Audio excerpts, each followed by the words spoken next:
سوال بھی کر سکتے ہیں کہ سرکار علیہ الصلوۃ والسلام تو یہ جو باتیں فرمائی یہ دنیاوی زندگی کی بات ہے، وصال شریف کے بعد بھی کوئی دلائل موجود ہے؟ سب سے پہلے ہم نے اس بات کی وضاحت پہلے بھی کر دی تھی کہ ہم نے موت کا انکار نہیں کیا، تذکرہ ہے موت کے بعد کی زندگی کا، جیسے حیات الانبیاء کے ٹاپک میں ہم نے بتایا، اور جب حیات ہیں تو آج بھی وہ کوالٹیز موجود ہے، کیوں؟ رسول ہیں تو رسول کی تمام کوالٹیز آج بھی موجود ہے۔ یہ کوئی دعویٰ نہیں کر سکتا کہ جب دنیا میں تھے تو رسول کی کوالٹی علم غیب کا ہونا، دافع البلا کا ہونا، تمام مخلوق کی زبان کا جاننا، رحمت ہونا، رؤوف ہونا، رحیم ہونا، یہ اس وقت محدود تھا۔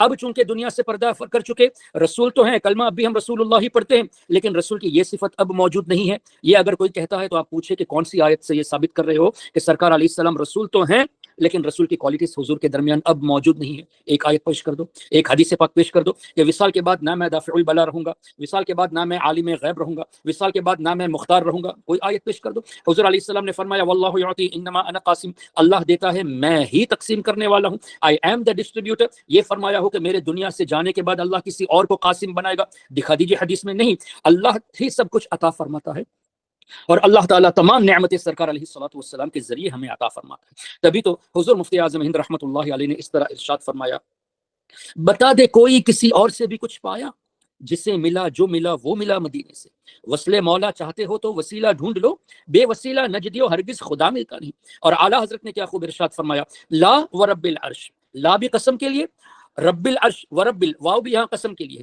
تو قسم سے کیسی قسم؟ اللہ کی قسم، اللہ کی قسم، لا ورب العرش، جس کو جو ملا ان سے ملا، اللہ کی قسم، اللہ کی قسم، جس کسی کو بھی جو کچھ بھی اللہ نے دیا ہے وہ ان کے ذریعے دیا ہے، لا ورب العرش، جس کو جو ملا ان سے ملا، بٹتی ہے کونین میں نعمت رسول اللہ کی صلی اللہ علیہ وسلم۔ اور آپ جانتے ہیں یہ بات اعلیٰ حضرت نے کہی تو اعلیٰ حضرت کو مشرک کہتے ہیں، حضور مفتی اعظم ہند کو شرک پھیلانے والے کہتے ہیں۔ ابن تیمیہ کا اسٹوڈنٹ ابن القیم الجوزیہ نے اپنی کتاب زاد المعاد میں یہ لکھا کہ حضور علیہ الصلوۃ والسلام کے امتی کو جو کچھ بھی اللہ دیتا ہے حضور کے ہاتھوں سے دیتا ہے، کہاں؟ دنیا میں اور آخرت میں۔ یہ ابن تیمیہ کا اسٹوڈنٹ لکھ رہا ہے کہ دنیا میں اور آخرت میں حضور علیہ السلام کے امتی کو جو کچھ بھی اللہ دیتا ہے حضور کے ہاتھوں سے عطا فرماتا ہے۔ تو اب جا کے کہو مشرک ابن القیم جوزیہ کو، جو ابن تیمیہ کا شاگرد ہے، وہاں خاموش بیٹھیں گے، ہم جب یہ باتیں کہیں گے تو ہم کو مشرک کہتے ہیں، ہمارے اوپر الزام لگاتے ہیں، اللہ تعالیٰ عقل سلیم عطا فرمائے۔ تو اب بات یہ ہے کہ نبی پاک صلی اللہ علیہ وسلم کا دنیا سے پردہ کرنے کے بعد کیا اب بھی حضور علیہ الصلوۃ والسلام سننے کی طاقت رکھتے ہیں، دیکھتے ہیں؟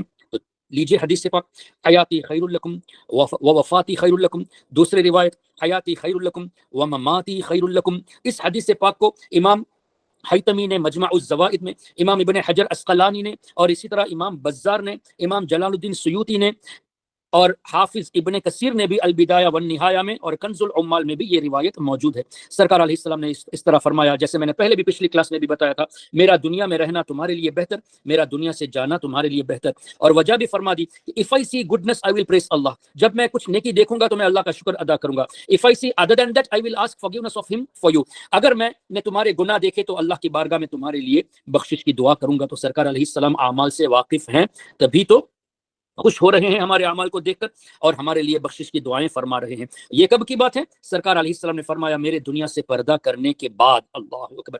ایک اور حدیث پاک جس پر ہم نے وضاحت کے ساتھ، تفصیل کے ساتھ لاسٹ کلاس میں ذکر کیا تھا، سرکار علیہ السلام نے فرمایا ما من احد یسلم علی الا رد اللہ علی روحی حتی ارد علیہ السلام۔ کیا مطلب ہوا؟ جب بھی کبھی بھی کوئی بھی کسی بھی جگہ سے مجھ پر سلام پیش کرے گا، میرے دنیا سے جانے کے بعد میری روح مجھے لوٹا دی جائے گی، اور میں ہر کسی کے سلام کا جواب دیتا رہوں گا، او کما قال صلی اللہ علیہ وسلم۔ اس روایت کو امام احمد بن حنبل نے مسند احمد میں، امام ابو داود نے جو صحاح ستہ میں سے ایک ہے ابو داود شریف، اسی طرح امام ابن حجر عسقلانی، انہوں نے بخاری شریف کی شرح فتح الباری میں اس حدیث کو نقل کیا ہے۔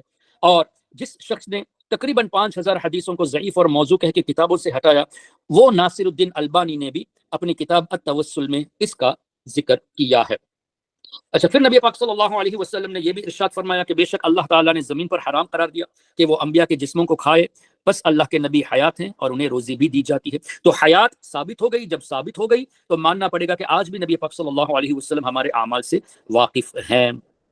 اور